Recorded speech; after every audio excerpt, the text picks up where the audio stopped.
vida cristã é preciso que aconteça o processo de amadurecimento. Quem está estagnado está com alguma coisa errada na vida cristã. É preciso que você vá crescendo dia após dia e nesse processo você vai conhecendo cada vez mais a vontade de Deus. No programa de hoje, nós vamos tratar sobre esse processo de amadurecimento e como a gente faz para ter uma fé vitoriosa. Você quer saber como é? Então não sai daí, porque está apenas começando o Fé para Hoje.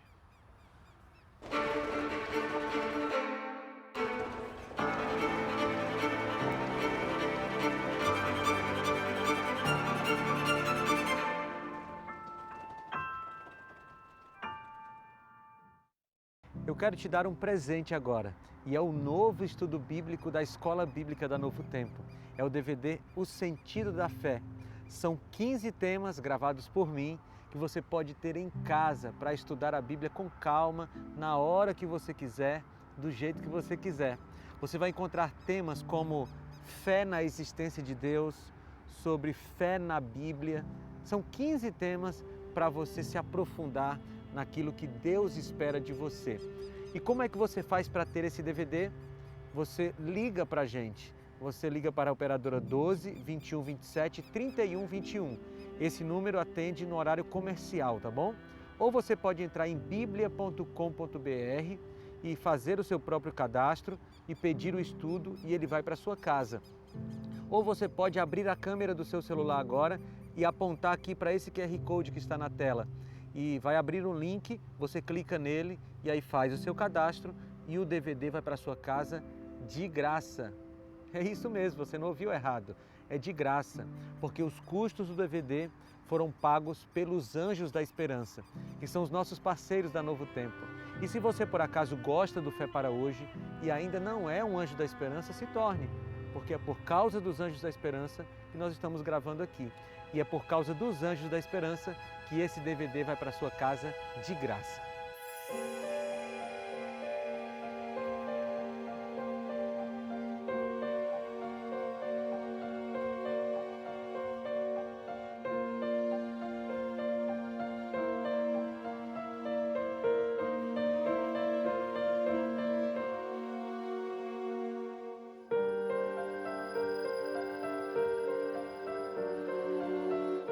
Eu gostaria de convidar você a imaginar duas situações.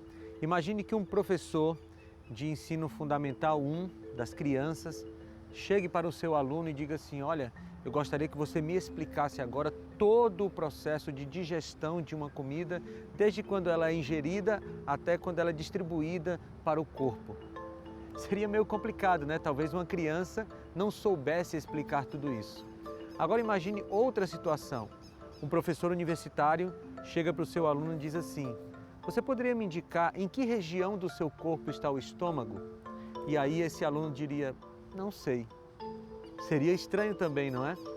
Veja, da mesma forma como uma criancinha não conseguiria explicar um processo complicado da fisiologia humana, um adulto não conseguia explicar alguma coisa simples da fisiologia humana. Veja, essas duas situações são situações que mostram erros na maturidade. Porque cobrar de uma criança uma situação bem complicada é cobrar demais da maturidade dela. Cobrar de um adulto alguma coisa simples e ele não responder, tem alguma coisa de errado com a maturidade dele. Por que eu estou te falando isso? Porque na vida cristã a gente precisa acompanhar os estágios de maturidade. Eu sempre me lembro do texto de Provérbios capítulo 4, versículo 18, que diz assim: a vereda dos justos é como a luz da alvorada, que brilha mais, cada vez mais, até a plena claridade do dia. Viu? A vida cristã é como o sol que está nascendo, vai ficando cada vez mais forte, cada vez mais forte, cada vez mais forte. Ou seja, é preciso que nós cresçamos dia a dia na graça de Cristo. O versículo começa falando da vereda dos justos. Portanto, precisamos atentar para o que faz de alguém justo. Nossa mente pecaminosa pode tentar nos levar para uma justificação por nossas próprias obras. Na concepção bíblica, ser justo não tem ligação direta com os méritos humanos, mas sim com os méritos divinos. O apóstolo Paulo nos ajuda a entender a questão da justiça. Mas ao que não trabalha, porém crê naquele que justifica o ímpio, a sua fé lhe é imputada como justiça. Romanos 4:5. A justificação é uma obra que acontece fora de nós e que nos transforma internamente. Lemos ainda em Romanos: se pela ofensa de um e por meio de um só reinou a morte, muito mais os que recebem a abundância da graça e o dom da justiça reinarão em vida por meio de um só, a saber, Jesus Cristo. Romanos 5,17. A justiça é um dom de Deus para o ser humano, ou seja, na Bíblia, o homem justo é aquele que recebeu a justiça de Cristo, não aquele que a alcançou sozinho. A luz de Deus é enviada para aqueles que aceitam a morte de Cristo como justificadora, ou seja, para quem compreende a justificação pela fé na graça de Jesus.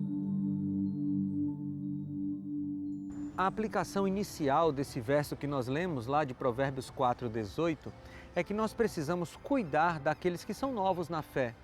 Se há uma progressão na fé, como a luz da aurora, que vai ficando mais forte, nós precisamos ter a consciência de que não podemos cobrar de pessoas que são novas na fé coisas que são características de pessoas experientes na fé. Nós temos que ter essa sensibilidade de cuidar daqueles que estão iniciando a caminhada cristã sem cobrar deles uma maturidade de pessoas que têm anos de caminhada cristã. Nós precisamos tratar as crianças espirituais como crianças. O cuidado com os novos da fé é necessário. Tenham em vista os membros mais velhos da família que essa parte da vinha do Senhor necessita ser fielmente cultivada e decidam aplicar suas melhores capacidades no sentido de tornar atraente o lar e tratar com paciência e sabedoria os filhos mais novos. Paulo tinha uma aguda intuição do conflito que cada alma há de sustentar com as agências do mal que continuamente estão procurando enlaçá-las e enganá-las. E incansavelmente havia ele trabalhado para fortalecer e confirmar os novos na fé.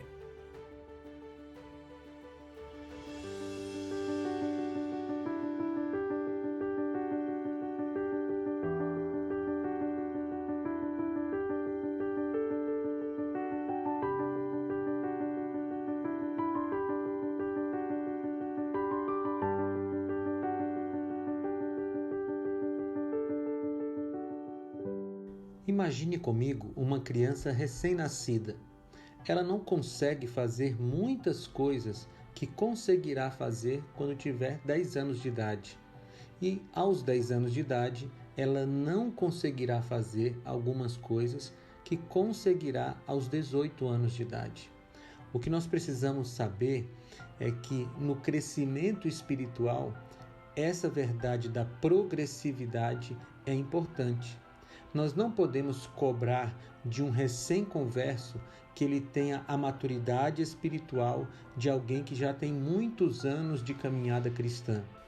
Da mesma forma, aqueles que são recém-conversos, crianças espirituais, devem olhar para os maduros como um alvo a ser alcançado. Ou seja, crescer é importante e necessário. Existe outro aspecto de Provérbios 4:18 que nós precisamos analisar. Assim como aquele texto fala dos novos na fé que precisam ser cuidados e compreendidos, também fala daqueles que já são experientes na fé. Porque infelizmente algumas pessoas usam aquele texto para dizer que estão em crescimento, mas nunca crescem. E na vida cristã é preciso amadurecer.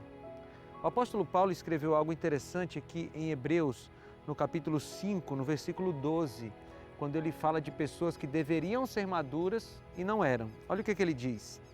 Embora a esta altura já devessem ser mestres, precisam de alguém que ensine a vocês novamente os princípios elementares da palavra de Deus. Ou seja, aquelas pessoas deveriam estar amadurecidas espiritualmente, mas na verdade não tinham amadurecido. Existe uma clara repreensão na Bíblia para esse tipo de postura.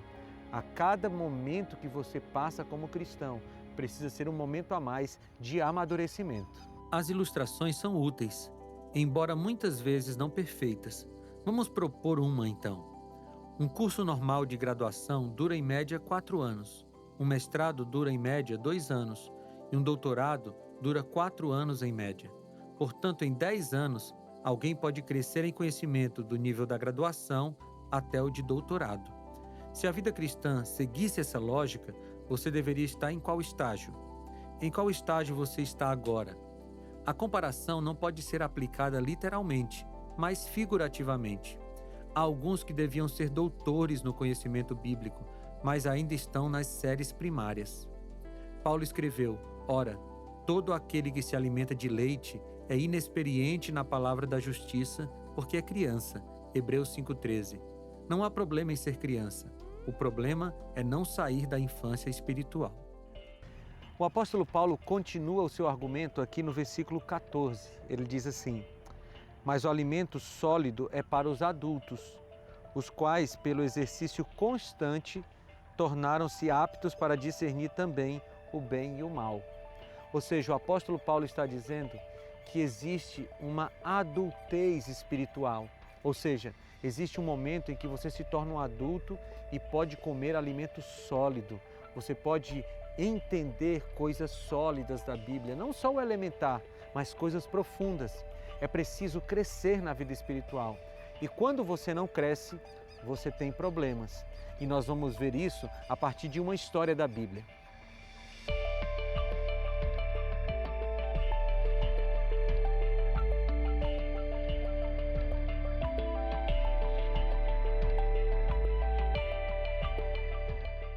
Eu não sei se você já teve a oportunidade de ver uma implosão, ou pessoalmente ou pela TV.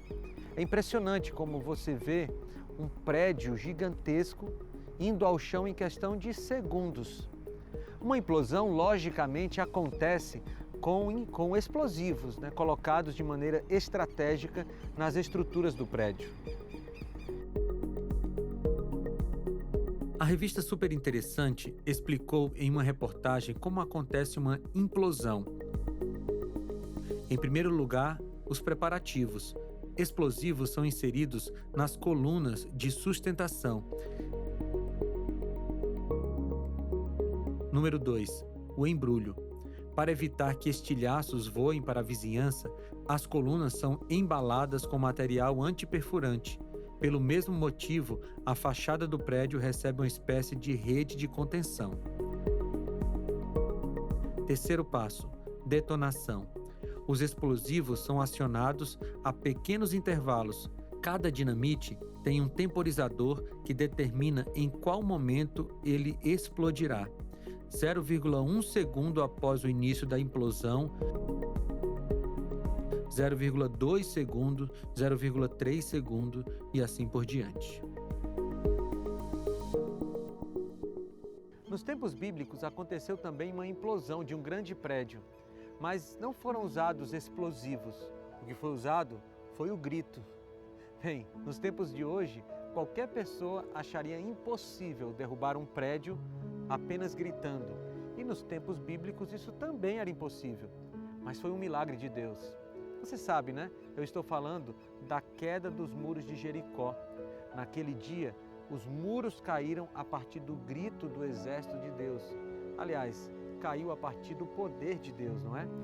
O relato bíblico está aqui em Josué, no capítulo 6, a partir do versículo 1. Eu quero ler para você. Diz assim: Jericó estava completamente fechada por causa dos israelitas. Ninguém saía nem entrava.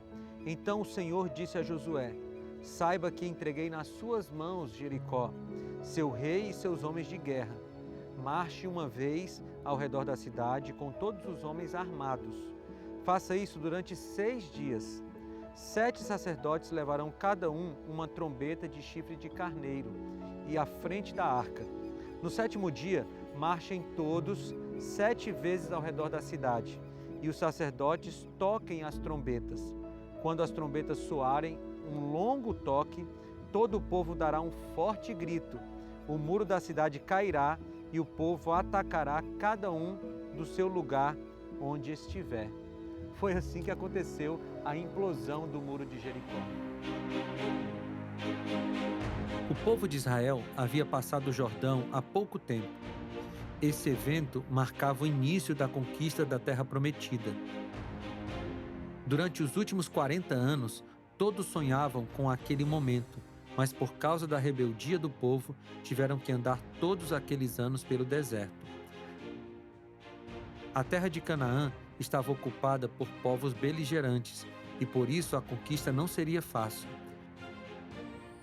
Por esse motivo, Deus precisava estar à frente do seu povo. Em sua onisciência, Deus sabia que, após a conquista, o povo poderia atribuir a si mesmo a conquista da terra, esquecendo-se de que só conseguiram por causa de Deus. Como antídoto contra a autossuficiência, Deus providenciou os eventos da conquista de Jericó. O Senhor queria ensinar que as vitórias seriam conquistadas por Ele.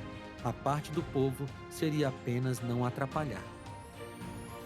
O relato bíblico diz que Jericó estava rigorosamente fechada. Essa é uma expressão bíblica que nos ajuda a entender que era impossível o exército de Deus conquistar aquela cidade sem a ajuda de Deus. Mas ao mesmo tempo que o texto diz que Jericó estava rigorosamente fechada, ele também diz que Deus entregou nas mãos dos israelitas Jericó. Ou seja, Deus é quem daria a vitória. Agora, o método de Deus foi bem estranho, não foi? Porque Deus disse, ande ao redor da cidade por 6 dias e no 7º dia dê 7 voltas ao redor da cidade. E depois todos devem gritar e tocar as trombetas e o muro vai cair. Um método realmente estranho, mas deu certo, porque os métodos de Deus podem até parecer estranhos, mas sempre são os melhores. Bem, então qual seria a participação humana naquela conquista? Havia algumas coisas que cabiam ao homem fazer. Primeira coisa, eles deveriam ter confiança no líder. Apenas Josué ouviu a voz de Deus. Segundo, deveriam obedecer irrestritamente a Deus. Terceiro, precisariam de uma fé inabalável para dar todas aquelas voltas na cidade. Quarto, precisariam exercer paciência e esperar pelo tempo de Deus. Como os seres humanos fizeram a sua parte, Deus cumpriu a dele e resolveu o problema sem precisar de força humana. O muro foi derribado. Não há dúvidas de que foi o poder de Deus que levou aquela construção ao chão. A voz humana não seria suficiente para derrubá-lo. Foi uma grande demonstração do poder de Deus.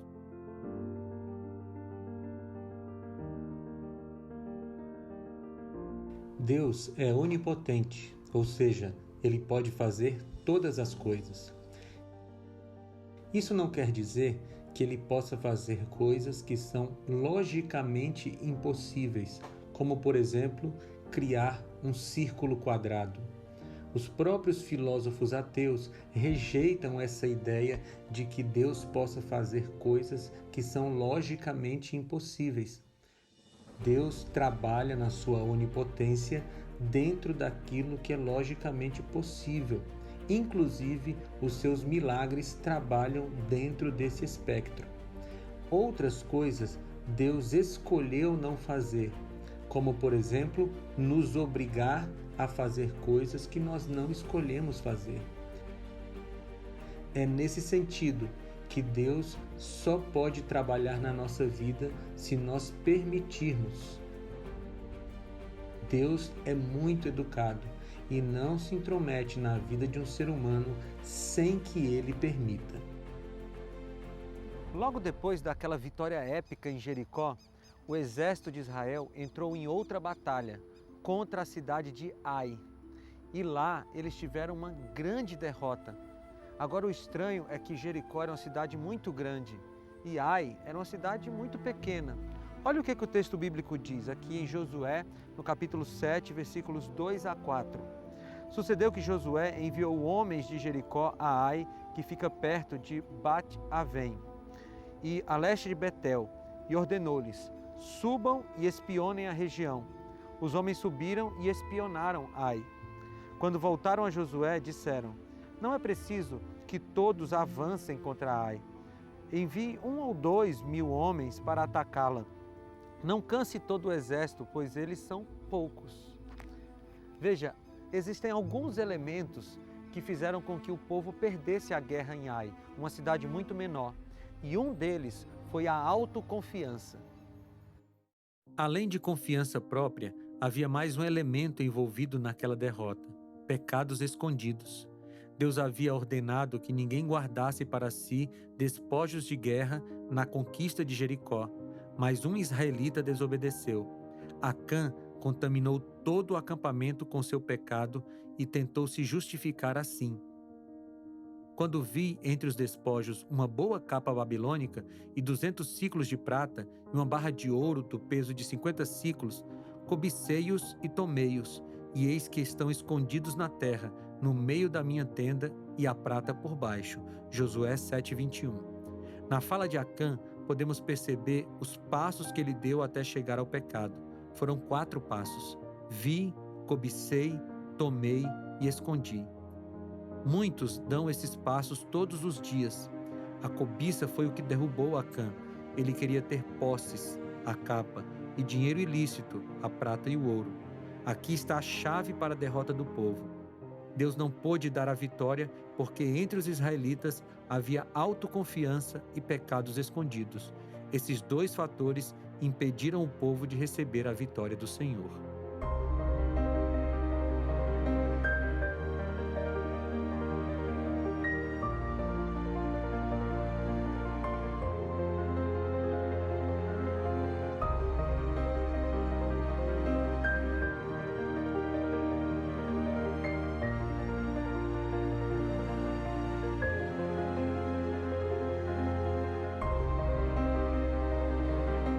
Esses 2 episódios bíblicos, tanto Jericó quanto Ai, fazem com que a gente tire algumas lições para a nossa vida hoje.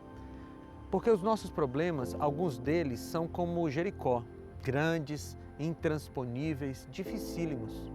Outros são como Ai, pequenos e aparentemente fáceis de se resolverem.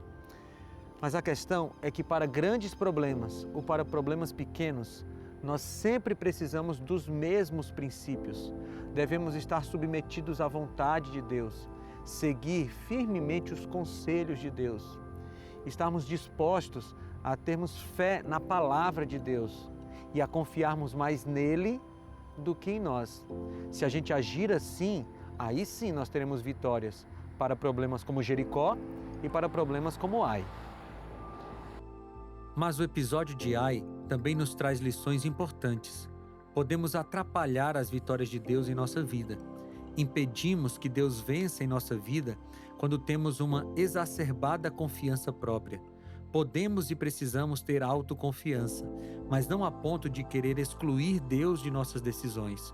O sábio Salomão escreveu: confia no Senhor de todo o teu coração e não te estribes no teu próprio entendimento. Provérbios 3:5. Outra coisa que aprendemos com a fracassada conquista de Ai é que nossos pecados escondidos atrapalham Deus de agir em nossa vida. Perceba que o problema não está em ser pecador, todos o somos. O problema está em escondermos e cultivarmos nossos pecados. Pecado escondido é qualquer pecado que acariciamos e do qual não queremos nos soltar. O pecado que atrapalhou a vitória em Ai foi a cobiça. A cobiça também pode nos atrapalhar hoje, mas a verdade é que qualquer pecado escondido atrapalha as vitórias da vida de um cristão. Não dá para você viver acariciando um pecado e ao mesmo tempo esperando que Deus derrame bênçãos sobre você. O episódio em Ai nos ensina que quando nós estamos com pecados escondidos, Deus não pode nos abençoar ou Deus não nos abençoa. É o que aconteceu com o exército de Israel. Simplesmente Deus barrou a bênção até que o pecado escondido fosse descoberto. Você tem algum pecado escondido na sua vida? Talvez ele esteja atrapalhando as bênçãos de Deus de caírem sobre você. Se cedermos à tendência filosófica do nosso tempo, correremos atrás de ganhos financeiros, de ascensão social, de maneira indiscriminada. Isso não é um problema quando a busca por dinheiro e status social não é o todo da nossa vida. Não há problema em ter dinheiro, em ter títulos, mas se isso for aquilo que alimenta a sua felicidade, então há um problema. O apóstolo Paulo nos aconselha a pensarmos nas coisas que são do alto, e o motivo é porque elas são eternas. Por mais dinheiro que você tenha, por mais títulos que você tenha, um dia isso tudo passará. Quando você morrer, não vai levar nada com você.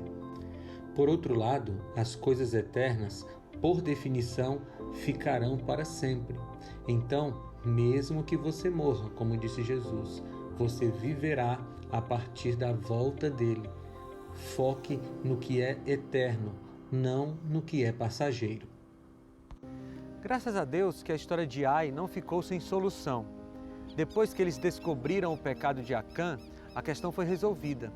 Infelizmente, para Acã não teve mais jeito, porque ele só confessou o seu pecado depois que ele foi descoberto. Não era arrependimento, era remorso, e ele foi executado. Mas depois que esse impedimento foi retirado, Ai foi conquistada facilmente, porque não existia mais nenhuma barreira para que a bênção de Deus caísse. Sabe, na nossa vida funciona de maneira semelhante. A autoconfiança e o pecado escondido podem ser barreiras que impedem que as nossas vitórias espirituais aconteçam. Então, no final desse programa, eu tenho um convite para você. Que tal você retirar da sua vida a autoconfiança e começar a ter a confiança do alto? E que tal você tirar da sua vida todos os pecados escondidos, para que Deus possa derramar bênçãos e dar a você muitas vitórias espirituais? Quando Caim matou Abel, Deus perguntou para ele onde estava seu irmão, e ele respondeu para Deus com outra pergunta: por acaso eu sou tutor do meu irmão, ou sou responsável por meu irmão? Algumas pessoas querem viver nesse tipo de filosofia. Acham que o que elas fazem não tem nada a ver com o crescimento das outras pessoas.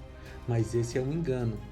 Cada cristão é responsável por suas ações e por como elas influenciam as outras pessoas.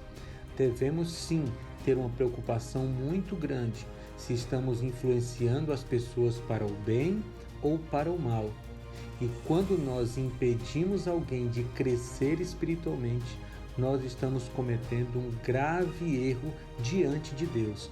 Por isso, precisamos nos preocupar a cada dia com cada uma das nossas decisões e como elas estão influenciando as outras pessoas.